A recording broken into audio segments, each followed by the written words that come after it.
Hi foodies, I'm gonna make some quick cookies. I have this recipe on my feed. It's, I don't know if it's called midnight cookies, but it's like chocolate chip cookies almost is what we're going to be making. And they're going to be with chickpeas. So they're indulgent and they are a treat, but they are good for you and healthy because they have dates and they have chickpeas that I had cooked in my fridge. So I am going to be quick about this. I'm just going to put my chickpeas in here, and I'm going to take some of my dates, my favorite current dates. I like the Sukkari dates, which are almost like a butterscotch flavor.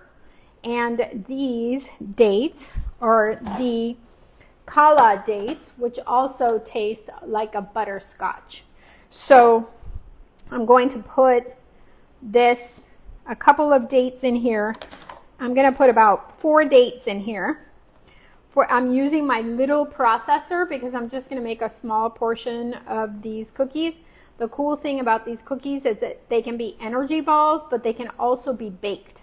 So if you make them into an energy ball size, but then you squish them and you put them in the air fryer, they get warm and delicious.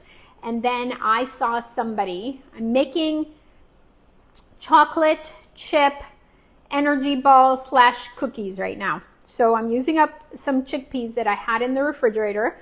I looked in there to see what I had and what I wanted to make with it. I still have some chickpeas left in my refrigerator to use for something else, but I'm using this container of chickpeas to make these cookies, and I'm not even measuring. My recipe for this is on our feed.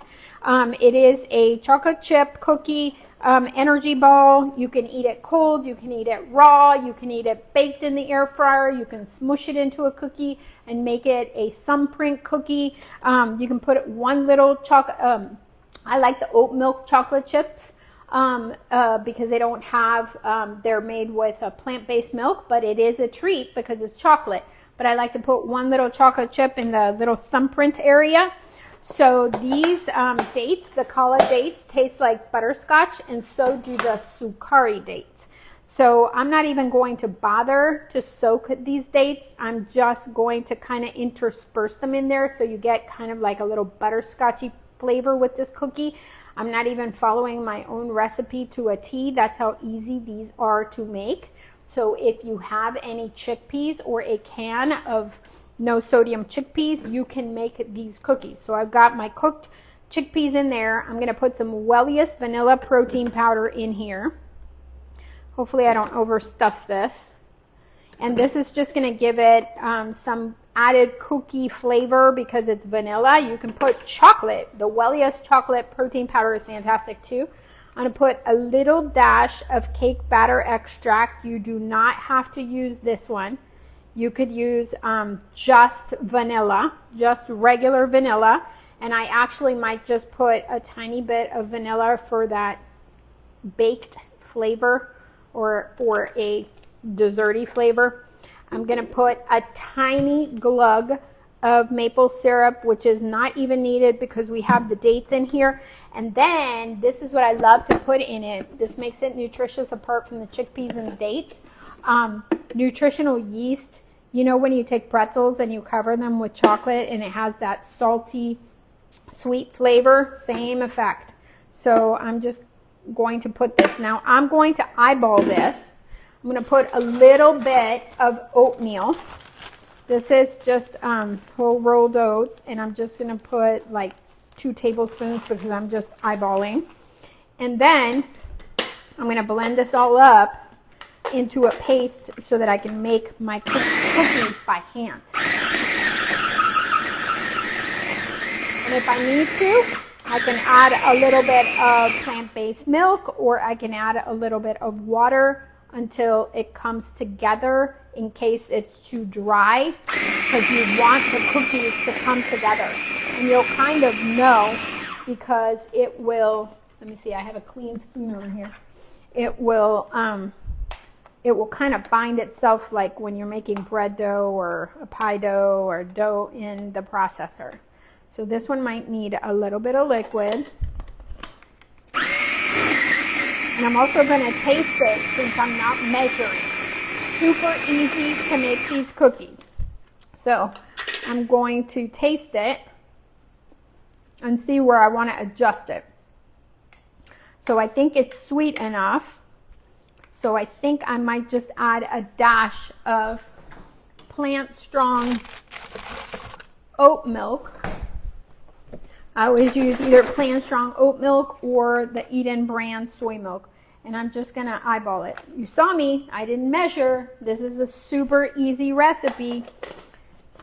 You just have to kind of make sure that you don't put too much liquid so you don't end up with a soupy mess. So you want to make sure that you taste as you go. It tastes like cookie dough, you guys. So all it is chickpeas. And there we go. So look at that. It's like cookie dough.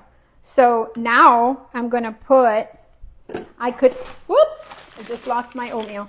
And now I'm going to put my little chocolate. So I took one square, just one square of chocolate, and it is a dark chocolate that doesn't have added cane sugar. And it's from a company, I think it's called Sand Hill Chocolate in Lakeland or somewhere in Florida.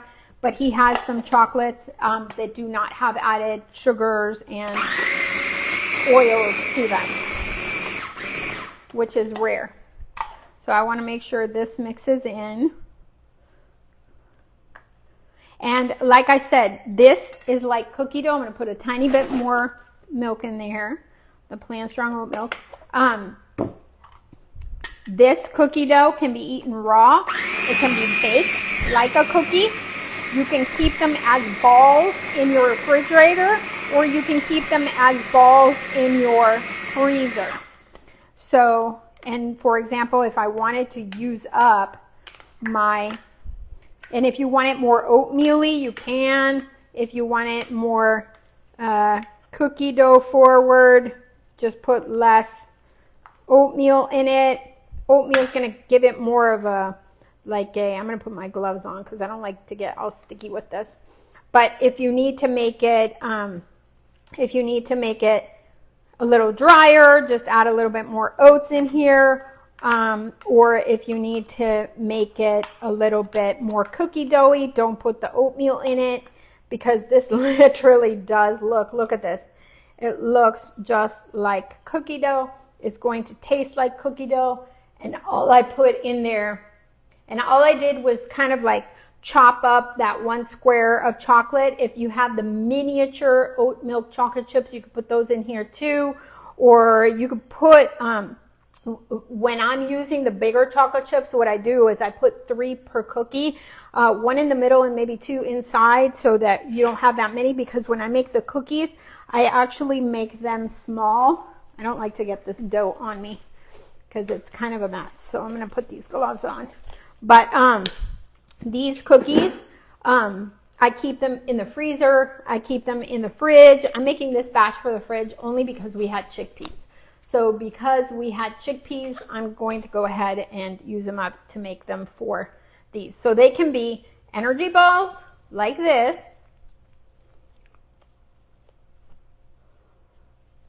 And you can make them, these are going to be, I didn't put that much oats in them, so they're going to be more like cookies. So you can keep them like this in your fridge, eat them raw, or, and I'm going to taste them, make sure I don't have to adjust anything. Or, oh my God, you guys, it tastes like cookie dough. Or you can flatten it and then keep them in between, freeze them, like put them on a cookie sheet and freeze them like this. And then when you want to bake them, you just take them out, put them in your air fryer and bake them, and you have a warm cookie. So I'm going to put a couple of these in the air fryer for us to enjoy whenever we want a dessert o'clock today, whether it's tonight or a little bit later. We just ate our sushi rolls that we made with you guys on live just a second ago, so we're pretty satiated. So I'm just going to make some cookies that I'm going to keep right here on a plate, and later we can have them as a warm cookie, or we can have them as cookie dough. This is all edible. All it is chickpeas, cooked chickpeas. And yes, you can use canned ones. Just drain them really well. And probably in here, 3/4 of a can would fit. I used I filled my little processor about 2/3 of the way. And then I put Wellious protein powder. I put nutritional yeast. I put dates that I didn't even soak. I just ripped them up with my hands into tiny little pieces. So they're going to be little chunks that are in there. I put a little bit of cake batter extract, some vanilla, and a little bit of maple syrup. But I have a recipe for these in the feed. You can go look for them. And like I said, you can eat them raw, frozen, cold, raw, baked. You can even coat them. Like if I make them into balls, you could coat them with the Wellious vanilla protein powder. You could coat them with the Wellious chocolate protein powder, or I also put Wellious vanilla protein powder in them, or you could coat them in cocoa powder. You could coat them in whatever it is that you want to coat them in, that is like a powder. You could even coat them, you know what's really yummy? Nutritional yeast, because it gives it that nutty flavor on the outside and it gives it like a little crunchy umami. So coating these in nutritional yeast and then baking them gives it like a crunchy outer layer, almost like a fried cookie. So there you go, guys. Super quick. I hope you go make them. I'm not putting up the recipe for this one, so look for it in the feed, or just go off of what I did, because it's that easy. I didn't use not even my own recipe. I just did what I told you guys. That's it. Bye. Take my glove off. I don't know if it's going to turn off with my glove.